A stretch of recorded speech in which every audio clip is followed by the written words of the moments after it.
Hola, buenas. buenos días, sí. Bueno, no sé, vamos a empezar. Llevamos 3 minutos. Buenos días a todos. Soy Alberto Ceña, socio de AEMER y director general de BEFTE Consultores. Vamos a hacer la mesa redonda sobre las implicaciones que el estado de emergencia y las distintas disposiciones legales que se han ido emitiendo desde marzo en relación con el estado de emergencia y sobre todo su afección que tiene en las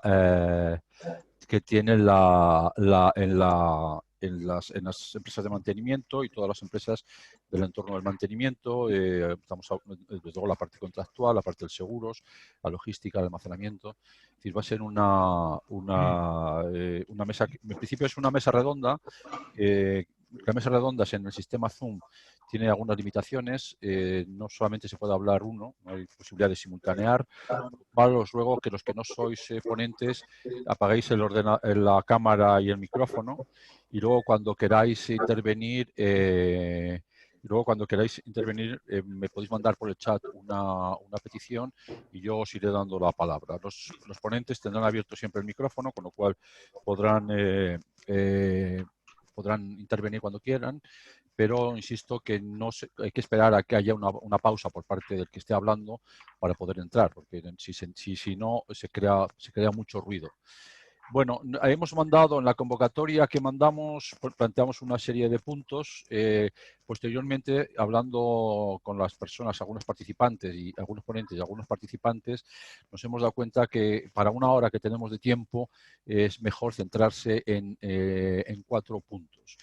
El primer punto es el impacto contractual y económico de la nueva situación. Todos sabemos, y hay muchos webinars en este momento, de las implicaciones regulatorias que tiene, pero sí queremos de alguna forma poner énfasis en las implicaciones que tiene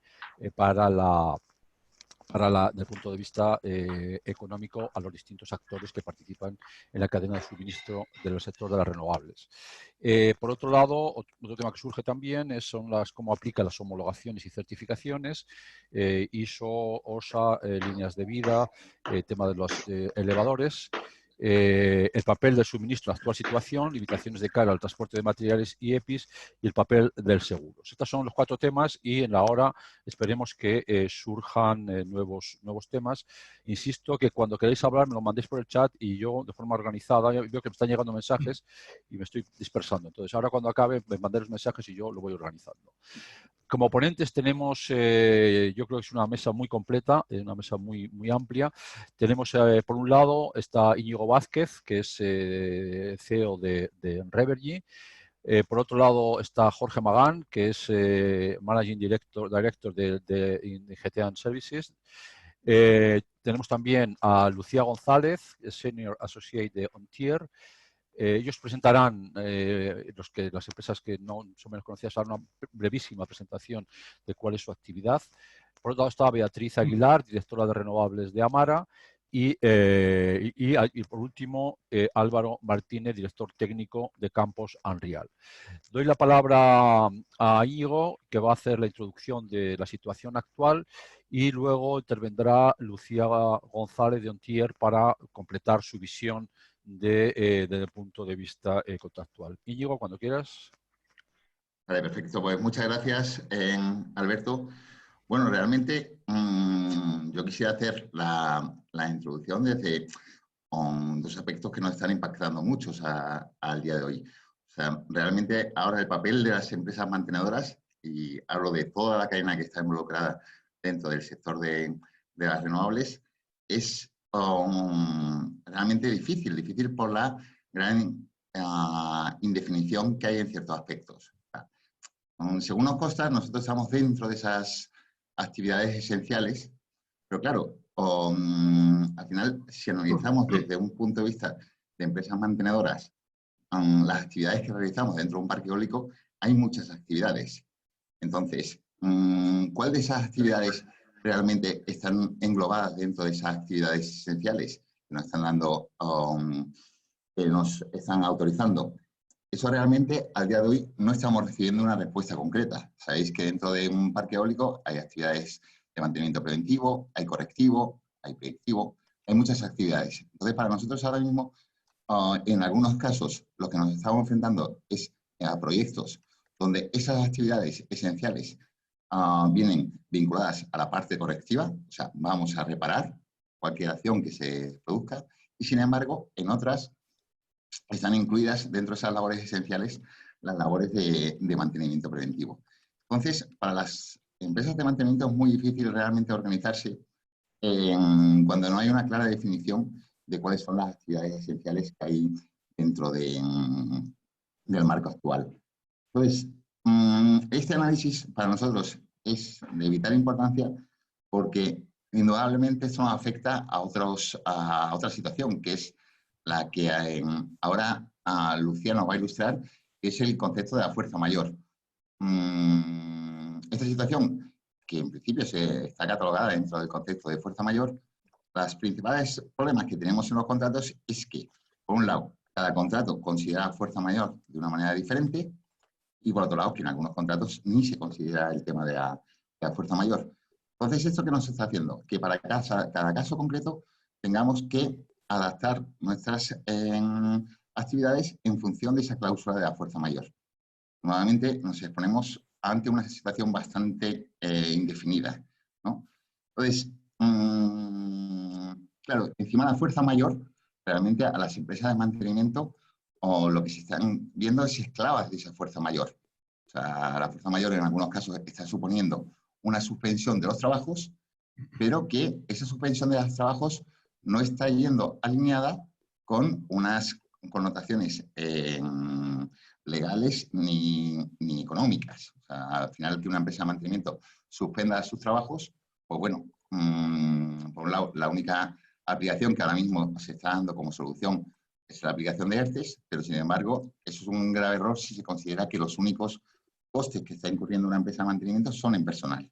Hay muchos costes, por ejemplo, de movilización, ¿no? En 4 o 5 diferentes cláusulas de fuerza mayor que ellos están analizando, en ninguna de ellas se habla de movilización, por ejemplo, ¿no? Y entonces de movilizar y después volverla a movilizar va a ser unos costes que no se va a considerar dentro de la fuerza mayor. Entonces, en esos casos donde no hay fuerza mayor, lo que se está analizando también es la posibilidad de aplicar cláusulas tipo rebus tantibus o de ese tipo para que, por lo menos de alguna manera, podamos monitorizar cómo es el nuevo escenario al que nos vamos a enfrentar en esa consideración de fuerza mayor.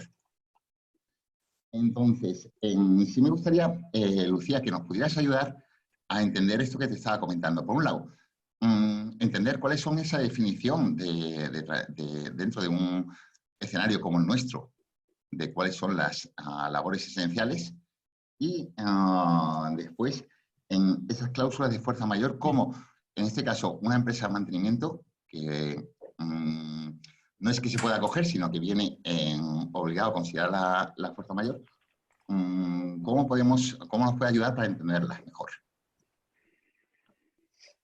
Lucía. Lucía, cuando quieras, Vale, Lucía pues, González.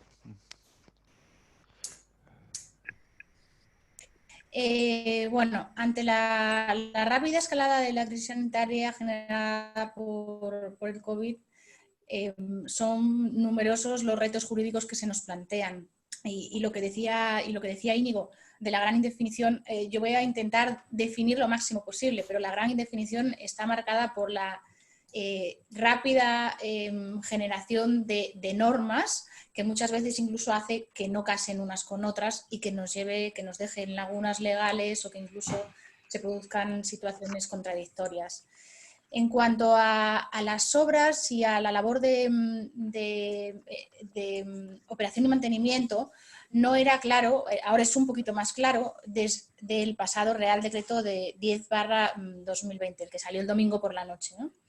Entonces, a partir de aquí, el suministro energético, que ya se había contemplado como un servicio esencial, se considera una actividad imprescindible y esencial para el desarrollo y mantenimiento de la estabilidad económica y social del país. Es por ello que tiene que seguir la generación de energía eléctrica y dentro de esta se incluye la operación y el mantenimiento de las instalaciones. Aquí es donde donde se limitan las obras que los compañeros especistas estaban llevando a cabo y, sin embargo, sí se siguen llevando labores de operación y mantenimiento, ¿vale? Considerándose una actividad permitida y permitiendo, por lo tanto, a estos trabajadores que se dediquen a desarrollar su actividad.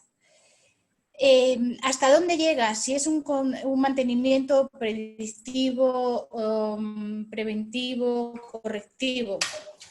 Bueno, pues no está definido qué mantenimiento es, pero desde luego que tiene que ser un mantenimiento que asegure que de una manera estable y que de una manera cumpliendo con todos los estándares de seguridad y salud, asegure esa generación eléctrica, ¿vale? Podría entenderse, y así se ha dicho, que deberían limitarse a aquellas actuaciones que sean imprescindibles, así se ha dicho por determinados expertos del sector, pero el Gobierno no ha hecho ninguna aclaración respecto a esto. Actuaciones de operación y mantenimiento que deberían limitarse a aquellas que sean imprescindibles para asegurar la generación de energía eléctrica, que es lo que tratamos de mantener en condiciones de calidad y seguridad. Por eso a lo mejor no basta con el correctivo, sino que también necesitamos una parte de preventivo, ¿no? Y además, por supuesto, que no sean susceptibles de realizarse mediante teletrabajo o cualquier modalidad no presencial. Se decía, por otro lado, y un poco para estas empresas, para vosotros, para operación y mantenimiento, ¿qué podía entenderse? Pues hay quien habló de, pues tomar como referencia la actividad mantenida en un fin de semana ordinario, en festivos. ¿Cuál es el problema que yo veo a tomar esta interpretación? Que, como bien decía alguno de vosotros, esta situación no va a durar 2, 5 o a lo mejor incluso los 10 días iniciales que está marcada. Con lo cual, yo creo que aquí hay una laguna en la que no se nos indica exactamente qué mantenimiento pueden realizar las empresas de mantenimiento, ¿vale? De operación y mantenimiento. Pero desde luego tienen que ser todas aquellas que sean necesarias, no solo las de correctivo, para garantizar la seguridad de las infraestructuras generadoras de energía eléctrica. Paso por otro lado, no sé si queréis hacer alguna pregunta sobre esto antes de que pase la fuerza mayor. Bueno, aquí a mí lo que se me ocurre es cómo se distingue, es decir, cómo se distingue en un momento dado un escenario en el que un trabajador dice que va a hacer un correctivo o va a hacer un preventivo. Es decir, no es fácil. O no es el que lleve ese cargado la multiplicadora o haya una grúa que esté ahí a tu lado, no veo fácil esa distinción, ¿no? Claro, pero el problema está en que yo creo que quien se ocupa de vigilar ese tráfico de trabajadores tampoco sabe si necesita esta máquina o esta para un mantenimiento correctivo o preventivo, o si el mantenimiento que debe hacer es necesario o no. Uh-huh. Como un agente que te pare, te dice, no, es que yo llevo mi certificado de empresa, que eso es algo sobre lo que luego podemos hablar, de que voy a hacer una actividad que es esencial, y cómo valora él, pero qué tipo de mantenimiento. Yo me parecería muy aventurado que se metiesen en eso, ¿eh? Bueno, sí. Yo imagino que no es fácil luego ni separar ni sancionar. Ok, si queréis pasamos al tema de fuerza mayor. Bueno, el tema de fuerza mayor y el tema de los contratos es algo que ahora nosotros estamos viviendo mucho porque por el hecho de que son muchos los contratistas y las partes de los contratos que debido a esa fuerza mayor no pueden cumplir con sus obligaciones bajo un contrato, ¿no? Decía Íñigo que cada contrato es de una manera diferente y que algunos ni siquiera estaba regulado. Y esta es la base de la fuerza mayor, ¿no? Sí que no es extraño, a diferencia de otros contratos, en el tráfico jurídico, que en los contratos tanto de EPC como de operación y mantenimiento se regule la fuerza mayor. Es una costumbre bastante del sector, ¿no? Pero Entonces, lo primero a lo que hay que atenerse es a lo que esté en el contrato. Lo primero, en los EPCs menos, pero en los de operación y mantenimiento suelen estar sometidos a ley española. Y yo todo lo que voy a decir es ley española. Si hay un contrato de operación y mantenimiento que se celebra con un fondo que es inglés y quiso someter su contrato a ley inglesa, aquí sí que necesitamos del asesoramiento de un abogado de ley inglesa local, ¿no? Pero vamos a centrarnos en los que estén sometidos a ley española, que serán la mayoría. Entonces, en principio, lo que rige es lo que las partes han acordado. O sea, hay que ir al contrato caso por caso y ver qué han acordado las partes para los supuestos de fuerza mayor e intentar cumplir de buena fe entre ambas partes con lo que está en el contrato. Y además, yo os animaría a que una vez revisados esos contratos, si hay forma de salvarlo mediante un acuerdo entre las partes, antes de ponerse a invocar fuerzas mayores, pero si hay una forma de acuerdo para modificarlo, que se haga bilateralmente y se solucionarán muchos problemas. Pero bueno, partimos de que cada contrato, como dijo Íñigo, está de una manera distinta y todos son válidos, salvo que las cláusulas sean nulas en derecho. ¿Por qué? Porque lo que prima, por encima de lo que diga el Código Civil, la jurisprudencia y la doctrina sobre fuerza mayor o doctrina rebus sic stantibus, es lo que las partes han acordado.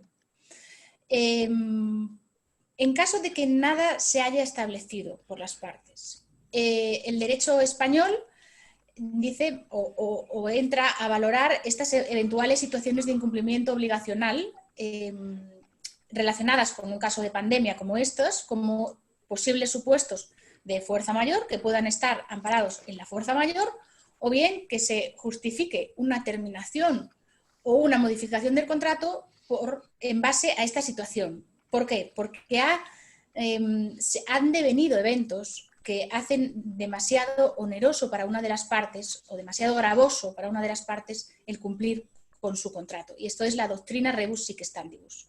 Son como las dos alternativas, ¿vale? Entonces, habiendo superado que lo primero es la autonomía de las voluntades para configurar las relaciones contractuales y que es a lo que tenemos que ir, y que en caso de que nada esté regulado, pasamos a lo que dice la norma legal española. Y el Código Civil establece que, fuera de los casos expresamente mencionados en la ley y de los que así lo declare la obligación, nadie responderá de aquellos sucesos que no hubiera podido preverse o que previstos fueran inevitables. Entonces, se trata de un concepto de necesaria construcción casuística, que la jurisprudencia ha tratado, pero que creemos que en un caso de pandemia, por supuesto, que podría aplicar la fuerza mayor, ¿vale? ¿Qué supone la fuerza mayor? Que las partes tienen una dispensa en su incumplimiento de las obligaciones de ese contrato por acontecer un supuesto de causa mayor, como podría ser en este caso la pandemia, o el hecho de que una autoridad, esto no es propiamente fuerza mayor, pero sí podríamos llevarlo a rebus sic stantibus, que una autoridad, que el gobierno te cierre tu actividad, ¿vale? Basado en una pandemia. En cuanto a la doctrina de rebus sic stantibus, lo que la doctrina viene diciendo es que es para escenarios muy reducidos, ¿vale? Y extraordinarios, en aquellos en un acontecimiento extraordinario e imprevisible sobrevenido durante la ejecución de un contrato, haga excesivamente onerosa su obligación, alterando significativamente con cierta duración y permanencia el equilibrio prestacional pactado. Es decir, si yo ahora yo pacté con mi contratista, con el dueño de la planta, un determinado mantenimiento, ¿vale? En unas circunstancias determinadas, pero ahora hay algo que ha cambiado, que España está paralizada. Entonces, puedo intentar renegociar en base a la cláusula rebus sic stantibus los términos y condiciones que yo he pactado con ese propietario de la planta, porque las condiciones actuales son completamente diferentes, y más si esto se va a mantener en el tiempo. Estas son las dos mayores, digamos, supuestos que podemos, o los dos que podemos utilizar para justificar nuestro incumplimiento ante un contrato. Yo ahí te quería hacer un comentario, Lucía. Sí. En principio nuestras labores son esenciales y en principio, porque como empezamos la discusión, no debería cambiar mucho nuestras actividades siempre y cuando el preventivo, el correctivo y todo se incluya dentro de labores esenciales. Entonces, independientemente que haya pandemia, no estamos ante un caso de fuerza mayor, ¿o no? Claro, ahí está. Es que la fuerza mayor se está utilizando de una forma muy alegre, digamos. Empezó con los ERES por fuerza mayor y no todos son por fuerza mayor. Algunos son por causas devenidas económicas. Los ERTES, perdón, no ERES. Y aquí pasa lo mismo. Ojo, ahora mismo hay un supuesto de fuerza mayor que va a aplicar a muchos contratos, pero no necesariamente a todos los contratos. Entonces, yo me atrevería a decir que tiene más sustento el hecho de una rebus sic stantibus, en vuestros casos, que incluso que una fuerza mayor. Porque la fuerza mayor sería clara para pues una cadena de ropa que está cerrada al público, para los bares. ¿Por qué? Porque la pandemia hizo que se cerrase. Perdón, o sería clara también en el caso en que toda tu plantilla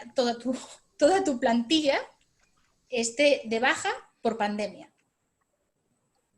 Entonces, en vuestro caso, sí que yo creo que habría que analizar el caso concreto, los casos caso por caso, pero me atrevería a decir que puede tener más recorrido una rebus sic stantibus para buscar una modificación de los términos y condiciones de vuestros contratos con los propietarios de las plantas. Okay, Jorge, Magán, ¿quieres aportar algo en este punto? Sí, no, yo coincido con Lucía. Una vez que que sabemos que nuestra, o al menos así lo dice el Real Decreto, y sobre todo que los clientes en su amplia mayoría lo interpretan, que tenemos que seguir operando con total normalidad, tanto en preventivos como en correctivos. Entiendo que ellos hacen la valoración de que el preventivo o las actividades que veníamos haciendo son esenciales para mantener su planta. Pues ahí nosotros poco margen de maniobra podemos tener, salvo, como dice, que tengamos que nos obliguen las autoridades a meter en cuarentena a toda una planta, a toda nuestra plantilla, o tengamos restricciones de movilidad que no nos ocasiona, o que en un momento dado tuviéramos que dar o que cerraran las fronteras para cualquier importación y no tuviéramos materiales con los cuales prestar nuestros servicios. Podríamos asumirlo. O tener EPIs, si no hubiera EPIs en el mercado. Lo que pasa es que los EPIs ya están en el mercado y tú los puedes conseguir de una manera o de otra. Entonces, difícil escapatoria tenemos para poder invocar lo que es una fuerza mayor. A mí se me ocurre que sin ser una fuerza mayor hay sobrecostes. Es decir, tú para dar el mismo servicio tienes una serie de sobrecostes. Hemos hablado del tema del transporte. Tienes que duplicar los vehículos para poder moverte. Entonces, ahí a qué se podría uno... Tú estás prestando el servicio, pero evidentemente tus condiciones no son las mismas que antes. Contrato, que eso no se... Como decía Lucía, contrato a contrato.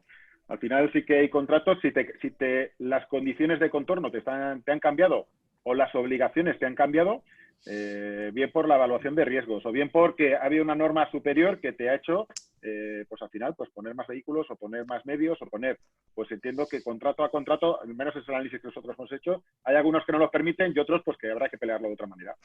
Bueno, y aquí, perdonad, tendría cabida, también analizándolo en el caso concreto, pero la doctrina rebus sic stantibus, que quiere decir que hay un escenario que permite a un contratante solicitar a la otra parte la modificación del contrato sobre la base de que un acontecimiento extraordinario e imprevisible sobrevenido durante la ejecución del contrato haga excesivamente onerosa su obligación. Pues estoy teniendo mayores costes para el transporte, pues tengo que tirar de plantilla que es temporal porque la otra está enferma.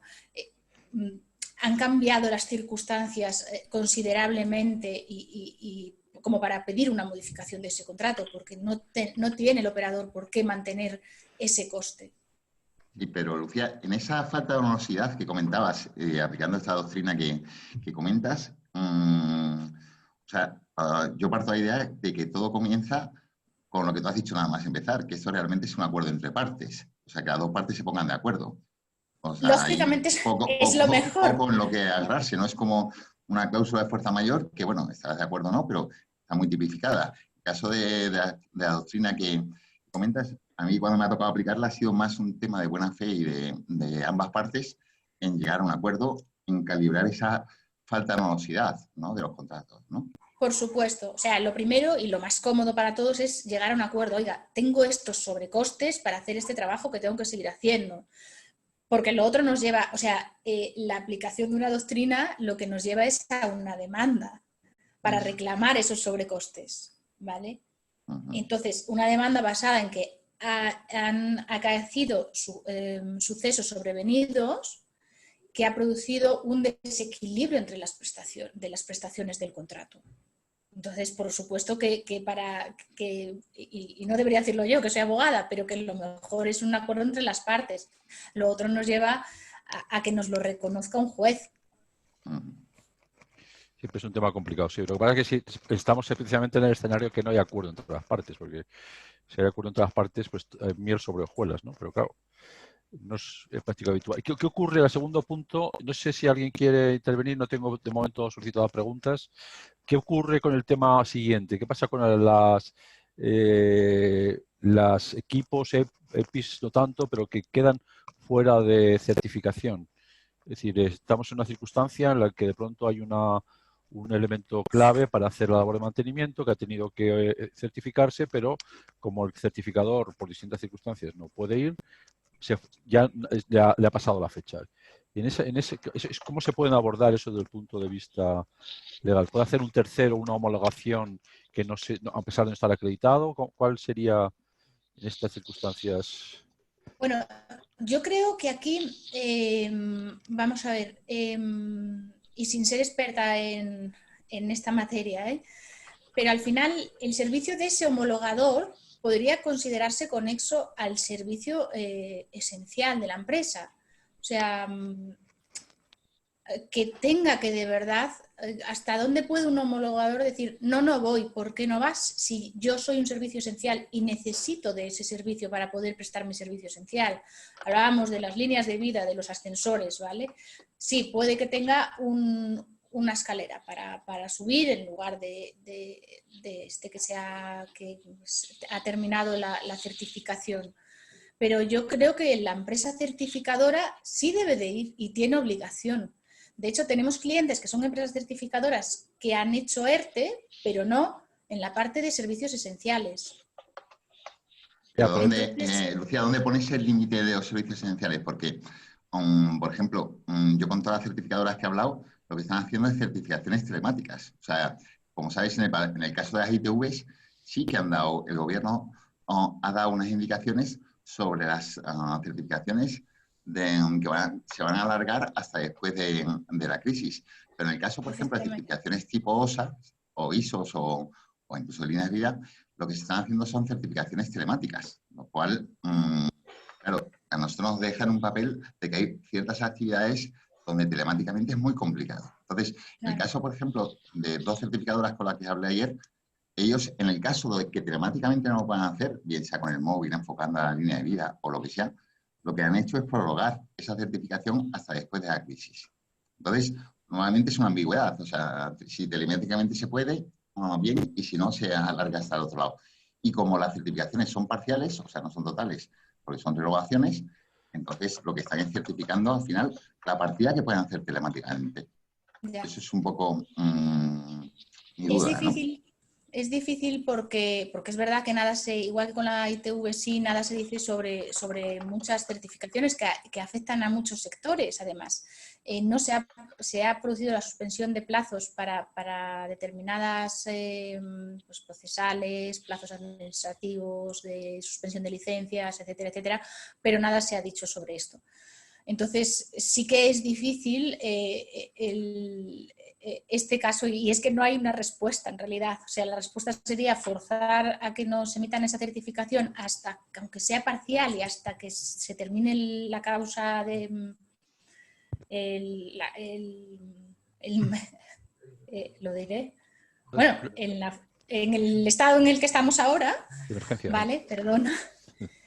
que nos lo certifiquen durante ese tiempo y luego ir a la certificación ordinaria o buscar otra empresa certificadora. Pero desde luego yo no sé desde el punto de vista de seguros, pero yo no utilizaría ningún instrumento, ningún equipamiento que no estuviese certificado, que estuviese con caducada la homologación o la certificación, ¿eh? Claro, esta es una circunstancia que volvemos otra vez a la parte de fuerza mayor. Es decir, somos una actividad esencial, tenemos que hacer el mantenimiento preventivo correctivo, pero en la práctica no se puede hacer, porque el trabajador no quiere acceder a la nacel por el hecho de que no esté en la línea. Entonces, ¿ahí qué ocurre? ¿Cuál sería, es decir, estamos en una, Bueno. o lo que antes comentaba, es decir, está bien, hay acuerdo de las partes, pero resulta que el movilizar los coches o buscar alternativas incrementa el coste del servicio en un 30%. Y además hay otro problema, que no hay un tratamiento uniforme en todo el Estado, por ejemplo, en relación con los vehículos, con lo cual, entonces, yo creo que es una cuestión más compleja y que posiblemente no haya una respuesta única ahora, ¿no? Pero... No hay. De hecho, por un lado, volviendo al tema de los costes, lo que sí, y seguro que lo tenéis, y lo que sí recomendaría, y bueno, si no hay acuerdo con la otra parte, es ir guardando todos esos justificantes y ir haciendo una relación de todos esos extracostes y luego requerirlos formalmente por escrito antes de pasar a una reclamación judicial. O sea, a veces si lo reclamas más formalmente dice, no te lo voy a pagar, pero si lo reclamas formalmente, pues igual dice, bueno, venga, vamos a llegar a un acuerdo. El ir documentando todos esos costes, extracostes que estáis teniendo, que me imagino que lo hacéis, pero con la idea de hacer una reclamación formal previa a una reclamación judicial, que puede ser a través de una mediación o bien a través directamente de los representantes de ambas empresas para poder recuperar esos extracostes. Y si no, siempre queda la última opción, que es la reclamación judicial. Eso por un lado. Y en cuanto a la homologación, siento mucho no poder daros una respuesta más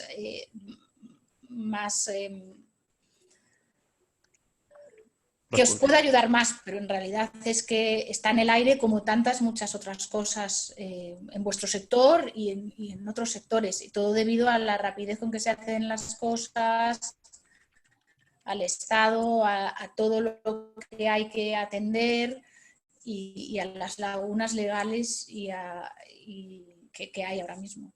Yo, si a alguien le puede servir de utilidad, o sea, mi consulta a las certificadoras es que en cada caso se está tomando como una decisión individual. O sea, que el gobierno ha delegado en las certificadoras esa responsabilidad de determinar en cada caso la validez de cada certificación. Entonces, en cada caso lo van a evaluar de manera individual. Es decir, que no van a tomar un aspecto genérico a aspectos relacionados con certificaciones, sino que para cada caso van a evaluar de manera individual. Eso evidentemente va a sobrecargar las certificadoras y va a dilatar mucho los tiempos de respuesta. Entonces, lo que sí me Muy buenas. Soy Germán Martín de Aplus, no sé si me oís. Sí, oímos, sí. ¿Me oís? Muy buenas, ¿qué tal? Perdonadme que es que me ha costado conectarme. Es que oigo ahora a Íñigo, yo soy de una certificadora, soy de Aplus, ¿vale? Y nosotros estamos en Acertia, que es un conjunto como de certificadoras, en las que estamos muchas certificadoras, ¿vale? Ahora mismo no tenemos nada regulado o algo que nos exija o que nos digan qué hacer con los certificados que se van a caducar y nos mantienen como a todos en estado de alarma. No podemos ir a hacer las inspecciones porque no podemos ir. Pero, claro, los certificados, hay certificados que están caducando. Yo he estado hablando con compañeros de otras certificadoras y cada uno hemos tenido una solución. Desde Aplus se están haciendo auditorías por videoconferencia para dar salida a los certificados que se están caducando, y si hay alguna empresa que tenemos que ir a hacer toma de muestras o algo, pues está planificando para el futuro, porque como las auditorías podemos elegir qué parte se audita o no, pues ir eligiendo la parte que sí se puede hacer documental o por videoconferencia. Esta es la solución que ha tomado Aplus desde producto. Porque esto aplica también, hay una pregunta, al tema de las herramientas. Es decir, las herramientas calibradas pierden caducidad. y estaríamos también, o sea, no estamos hablando ya de un tema de seguridad como son líneas de vida, estamos hablando también de herramientas calibradas que para hacer el trabajo, evidentemente, tienen que responder a la necesidad para la que están diseñadas. Entonces, en el caso de herramientas calibradas, ¿cómo se resuelve? Con herramientas calibradas, por ahora nosotros estamos teniendo servicios mínimos en Barcelona y sí que se está haciendo la calibración de los equipos en Barcelona, en nuestras instalaciones de Barcelona.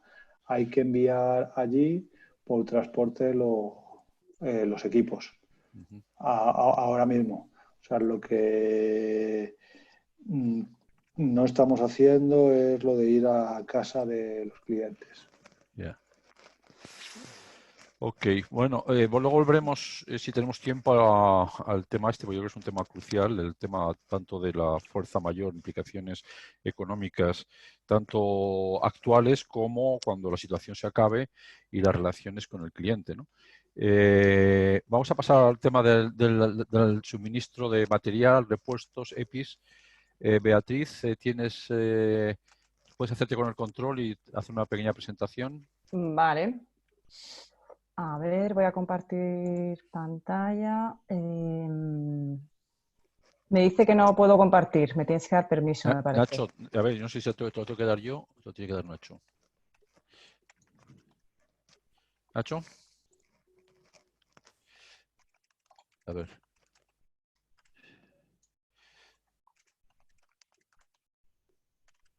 Observación ahorita. Inténtalo ahora de nuevo. A ver, compartir pantalla. Vale. Igual tengo que quitármela yo. Deja de compartirla tú, Alberto.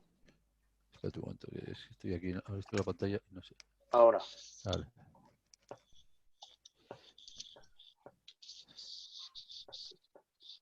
¿Me veis o no? ¿Me veis mi pantalla? Sí, un poco pequeñita. Sí. Ahora. Espera.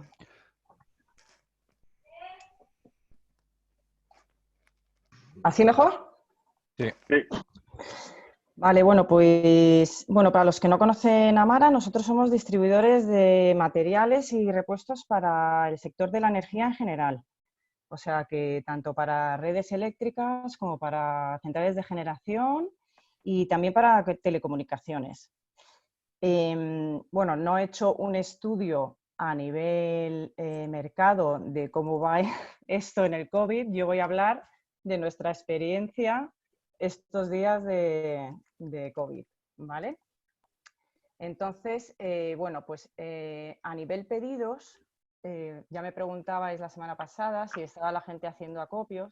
Entonces, bueno, he intentado sacar números y, bueno, sí parece que en febrero, no sé si estáis viendo los números, ha habido un incremento bastante importante de pedidos.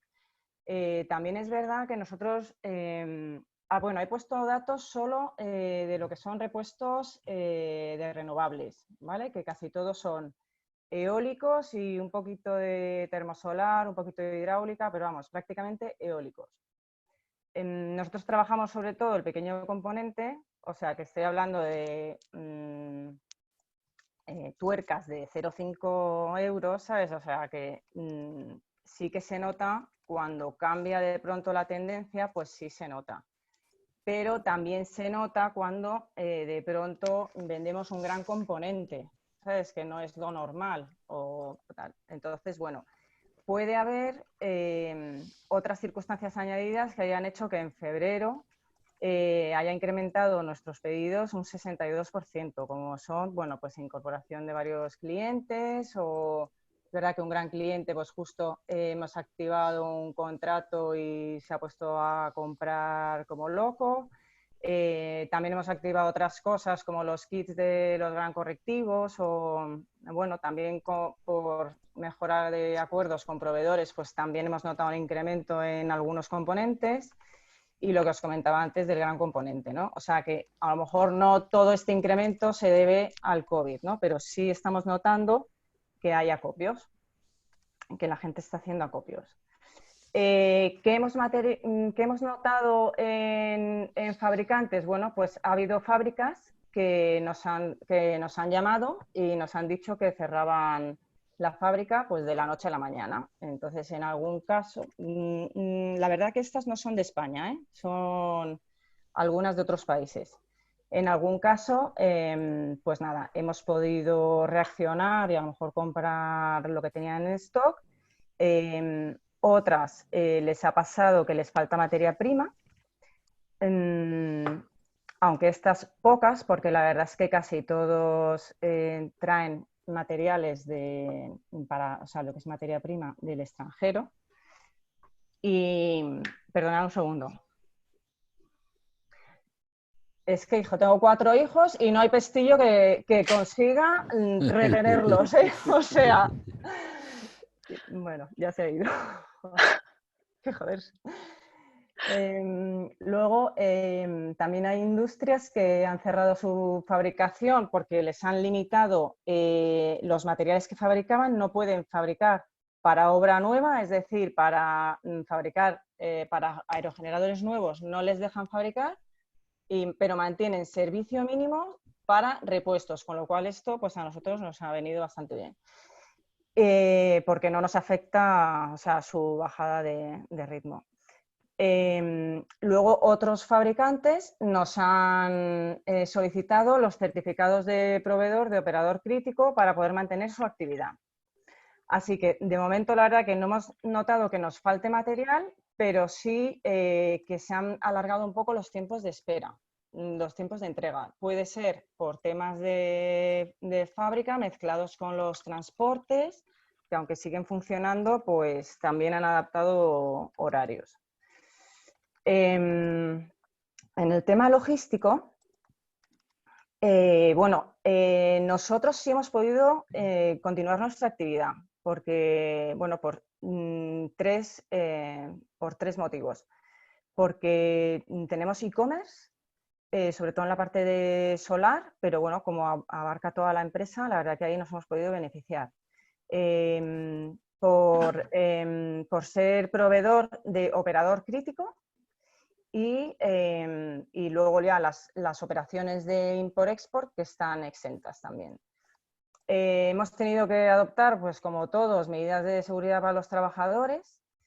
Por ejemplo, en los almacenes, en las zonas o servicios que había más gente, pues se han desdoblado turnos para que la gente tuviera más espacio, o sea, para que hubiera más espacio por persona. Se han reducido en los servicios de menor movimiento, se han reducido los horarios. Bueno, por supuesto se les ha provisto de EPIs y luego se ha establecido pues como un punto de recepción de mercancía en el exterior, como guardando las distancias y tal con los transportes y tal. Bueno.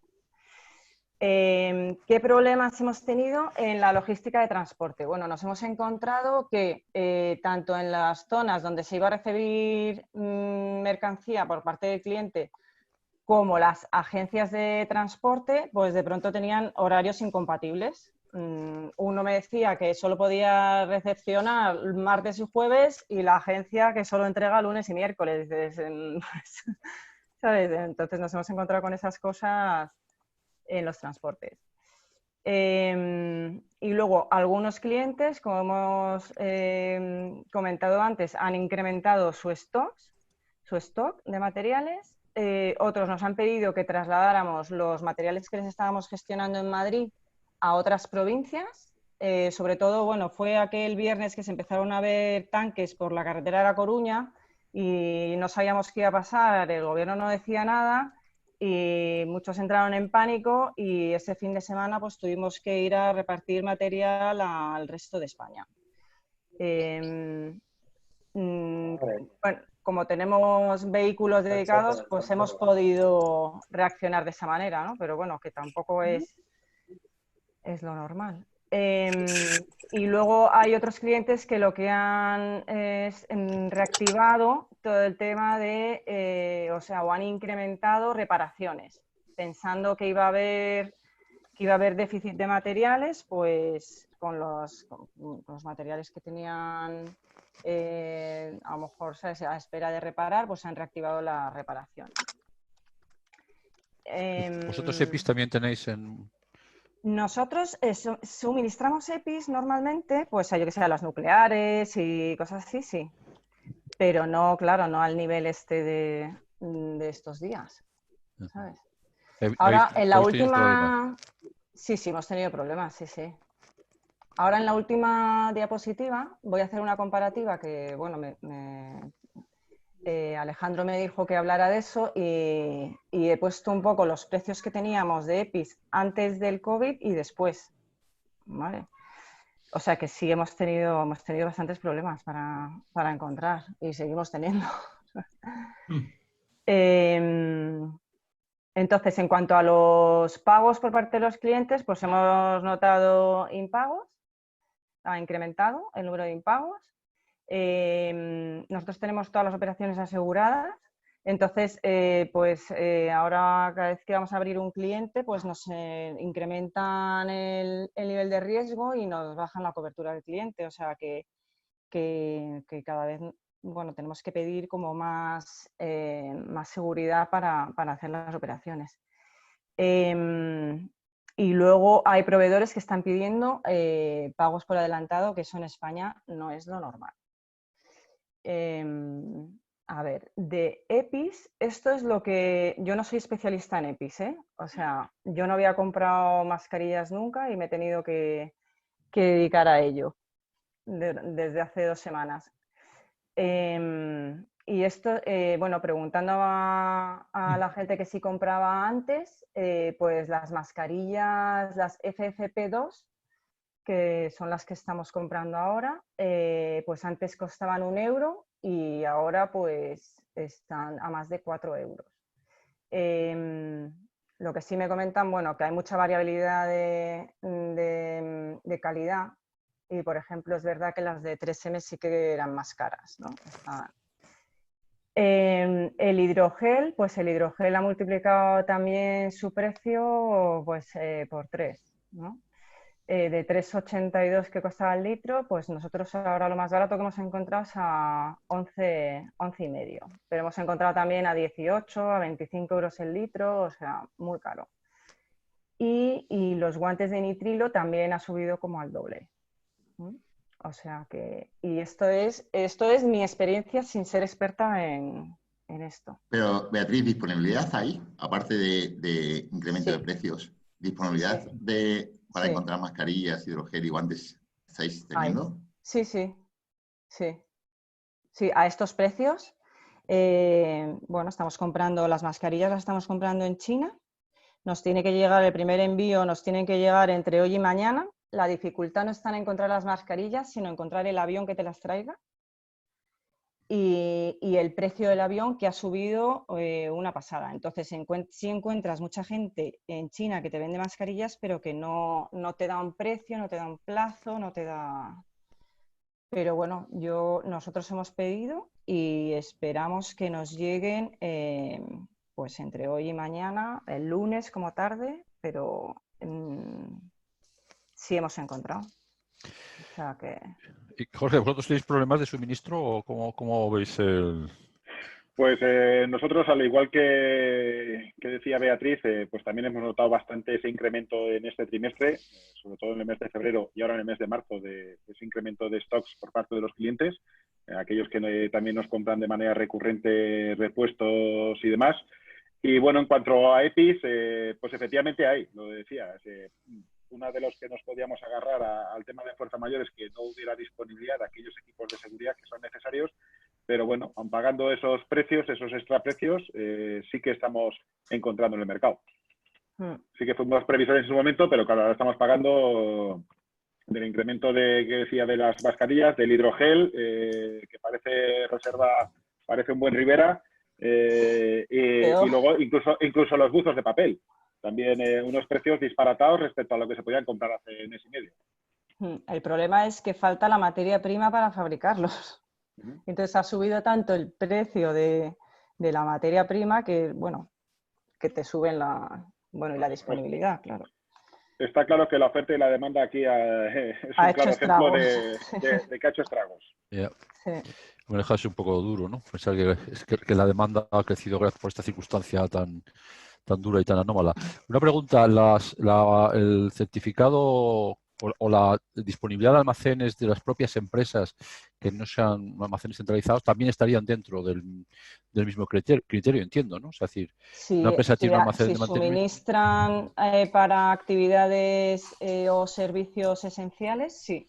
Estaría en la misma circunstancia. De Okay. hecho, nosotros hemos mandado a proveedores el certificado diciendo que como nos suministran a nosotros, que tienen que estar abiertos. O sea, y con eso han podido mantener algunos abiertos.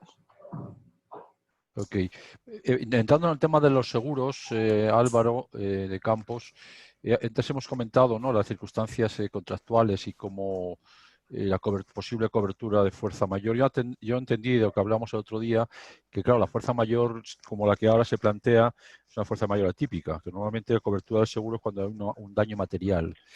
También ha mencionado ahora Beatriz el tema de las coberturas por el mayor riesgo que tiene su actividad y que las compañías pues tienden a reducir coberturas. ¿Cuál es el papel de las compañías de seguros en estas circunstancias, tanto en las sobrevenidas que comentaba Beatriz como en la fuerza mayor? ¿Tú crees que pueden jugar un papel o cuál es la posición de los seguros? Bueno, el tema de la fuerza mayor, hay poco se puede hacer porque, como bien decías, la fuerza mayor normalmente se suele cubrir en los temas de daños materiales, ¿no? Por eventos de la naturaleza, inundaciones, terremotos, temas políticos sociales, ¿no? Riesgos extraordinarios.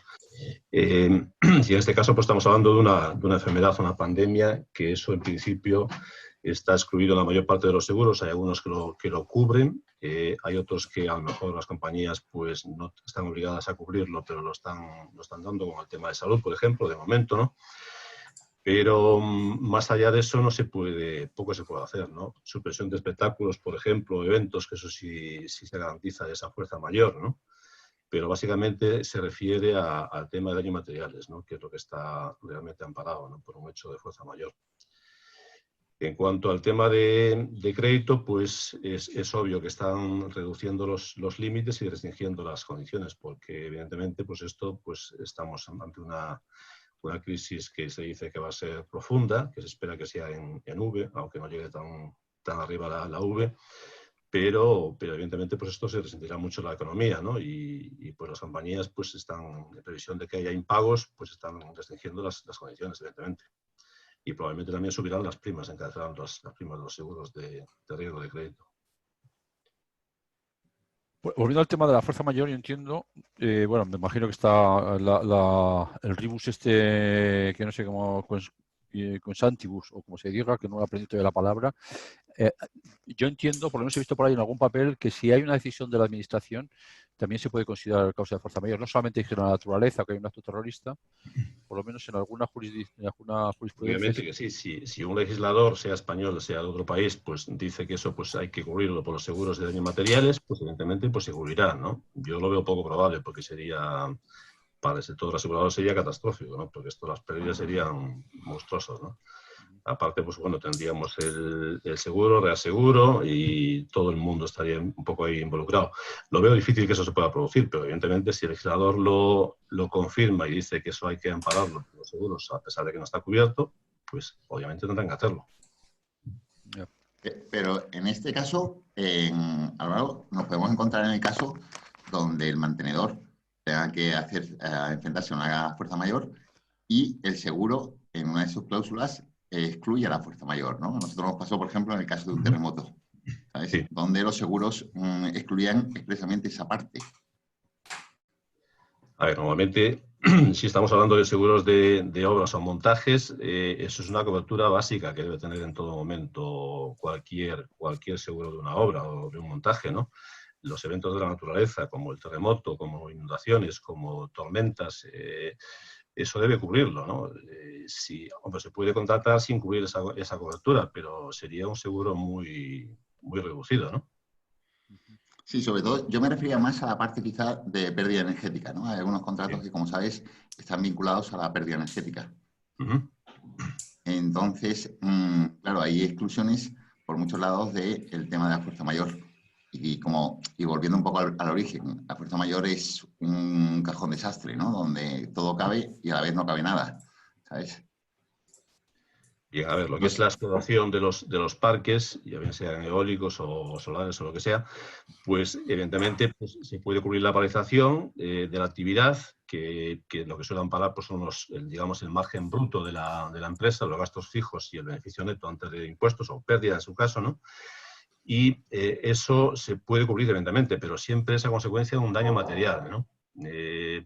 No vale, por ejemplo, a ver, el COVID-19 es una enfermedad, es un daño corporal o personal, con lo cual no entraría dentro de un daño material. No, tampoco, por mucho que digan por ahí, el tema de impedimento de accesos, que son cláusulas que suele haber en la explotación de las industrias o parques, ¿no? Porque, ya digo, vuelvo a repetir, pues es ordenado por una autoridad, pero siempre y cuando haya ocurrido un daño material, que eso que ampara la póliza, ¿no? La póliza ampara daños materiales, ¿no? No daños corporales ni personales, ¿no? Entonces, bajo ese punto de vista, salvo, vuelvo a repetir, que un legislador pues decida que eso hay que pagarlo aunque no esté cubierto, pues no, por ejemplo en España, que el gobierno diga, pues esto lo tiene que asumir el consorcio de Comisión de Seguros como un riesgo extraordinario más, ¿no? Entonces sí, pero yo vuelvo a repetir, lo veo complicado porque aparte de que el consorcio se iría al garete, pues el consorcio está reasegurado a su vez, ¿no? Y a lo mejor pues el gobierno le puede decir al consorcio que sí, que lo tiene que pagar, pero el reaseguro, que es de todo el mundo, pues no estaría por la labor, ¿no? Entonces sería muy complicado, pero bueno, la posibilidad está ahí. Ok, hay una pregunta aquí y es el tema de los certificados, los permisos que se están pidiendo a los trabajadores para distintas plantas. ¿Quién los tiene que emitir? ¿Las empresas mantenedoras, los propietarios de las instalaciones, ambos? ¿Cuál es la práctica habitual? Y eso estaría también ligado a lo que antes decía Beatriz del certificado de operador crítico. ¿Quién emite? Posiblemente eso sea distinto. Pero los trabajadores, ¿quién emite los certificados? Jorge, ¿tienes algo? Sí, yo os puedo contar nuestra experiencia. Nosotros, por una parte, porque esto, claro, como sabéis, los reales decretos y las interpretaciones han ido cambiando y adaptándose, pero nosotros emitimos en un primer momento el salvoconducto, como nos consideramos un servicio esencial, para que en caso de que nos parara alguien, pues poderlo justificar, personalizado para cada trabajador. Y luego, pues con las modificaciones, sí que muchos clientes nos han pedido ese documento, o sea, ese listado de técnicos que iban a trabajar a sus instalaciones para emitirlos ellos directamente como propietarios de instalaciones esenciales al Ministerio del Interior, a la Secretaría de Estado de Seguridad, al Gabinete de Coordinación y Estudios. A los pocos días, en no más de 2 o 3 días, nos ha llegado una acreditación como personal esencial nominada por trabajador e instalación. Con lo cual, pues bueno, pues cada trabajador lleva tanto nuestro salvoconducto como, en los casos que nos ha llegado ya, ese documento personalizado para cada persona. Sí que es cierto que nos han parado durante estos días. En la mayor parte de los casos no tenían todavía o no hemos recibido nosotros ese documento y no hemos tenido ningún problema. Nos han seguido trabajando y demás. Pero nosotros proactivamente como empresa no hemos ido a ese Centro Nacional de Protección de Infraestructuras y Ciberseguridad a pedir ese documento, sino que han sido nuestros clientes como propietarios de las instalaciones quienes nos han pedido el listado de personal y quienes han dado traslado a ese centro, y ellos mismos luego directamente nos han pasado la acreditación. Ok, gracias. Lucía. Sí, hola. Bueno, al respecto de esto, en principio con el certificado de la empresa sería suficiente, pero Jorge, estás fenomenal con lo que tenéis, porque además ese salvoconducto viene de una normativa anterior a que hubiese obligación de llevar certificado y luego no se volvió a hablar de él. Con lo cual, en principio, con el de la empresa sería suficiente, pero lo que hacen en la empresa de Jorge, pues bueno, pues es un plus, pero no deberían tener problemas solo con el certificado de la empresa, ¿eh? El certificado que además, el modelo que se puede seguir es el que viene anexo al Real Decreto. No, ya te digo, Lucía, en estos últimos días, cuando nos han parado a los técnicos y les han pedido la documentación, todavía no tenían esa acreditación de ese centro nacional. Y no hemos tenido ningún problema, ni nos han sancionado, ni nos han parado a nadie. O sea, nos han parado, han pedido esa documentación y les han dejado seguir sin ningún problema. Yo entiendo que con esta acreditación ya, o esa base de datos donde puedan corroborar que ese trabajador sí que sí que está adscrito a esa instalación esencial, pues ningún problema. Pero vamos, como dices, el salvoconducto que luego salió ese modelo también en un Real Decreto, pues nosotros desde el primer momento lo pusimos también para dar tranquilidad a nuestros técnicos de que, oye, de que nuestra actividad era esencial y que la empresa lo certificaba por si les multaban o les hacían o les ponían algún tipo de problemas. Pero con eso, cuando les han parado, hemos solucionado. Ahora bien, al llevar las dos acreditaciones, pues no deja de ser un refuerzo. Y ya os digo, eso sobre todo los clientes, vamos a decir, grandes, que sí nos han pedido ese listado de personal y ellos mismos se han encargado de hacer esa petición. Beatriz, el certificado de operador crítico, ¿eso qué lo emite? No, o sea, a nosotros nos ha pasado lo mismo que a Jorge. Nosotros hemos emitido nuestro propio certificado porque estamos considerados también dentro de los servicios que atienden a los operadores críticos, y luego también operadores críticos nos han mandado, o sea, nos han registrado en el ministerio, en no sé qué listado, para que estemos reconocidos como operador crítico o como suministrador de operador crítico. O sea, que también las dos vías. Ok, bueno, y para terminar, Lucía, no sé si quieres decirnos algo del tema fiscal o crees que algo breve porque no tengo mucho tiempo. Bueno, sí, básicamente 3 pinceladas de lo que pueden ser en materia fiscal que os pudiesen interesar o afectar a todos, con independencia de que si necesitáis más, pues me preguntéis. En principio, cualquier procedimiento con la administración tributaria durante el estado de alarma queda suspendido, ¿vale? No así las autodeclaraciones, que no están suspendidas y continúan. De hecho, el 30 del mes pasado, el 30 del mes pasado hubo que presentar algunas de ellas, como son IVA, retenciones, pagos a cuenta. Y esto hay que hacerlo. Pero lo que ha hecho el Gobierno es flexibilizar los plazos de pago para pequeñas empresas, para empresas que facturen menos de 6.010.000 euros, en un aplazamiento automático de sus impuestos, ¿vale? Tiene un límite cuantitativo hasta 30.000 euros y el aplazamiento puede ser de hasta 6 meses. Creo que hasta el mes 3 es sin intereses. Entonces tú puedes solicitarlo, se concede de manera automática el aplazamiento si cumple los requisitos y se da eso, hasta 30.000 euros. Aparte de esto, y ya para terminar, a mí me hubiera gustado enviaros con anterioridad a este webinar un boletín que hicimos en el despacho que está separado por materias para que tengáis para consultar. Y lo vamos actualizando, pues ahora estamos actualizando con el Real Decreto de ayer por la mañana de acción, os lo vamos a circular para que tengáis acceso a él. Adicionalmente, dentro del Departamento de Energía que yo dirijo, hicimos también una nota sobre cómo afecta a los contratos del sector, que también os podemos pasar.